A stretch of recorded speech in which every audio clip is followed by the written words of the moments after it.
Our first elastic collision asks to gently push the gliders toward each other from opposite ends of the track. We have equal masses passing through toward each other. And here we go. Oh, that did not work out well. So we'll try that again. We want to make sure that our gliders pass through the gates and then hit each other and then come back. So let's see how that looks. Those look pretty good. We'll take a look at SparkView.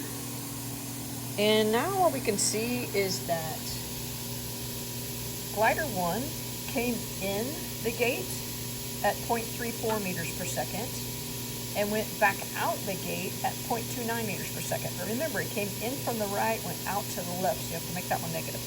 Glider 2 came in the gate at 0.30 meters per second and went back out at 0.33 meters per second. Remember, it came in moving to the left and went back out moving to the right.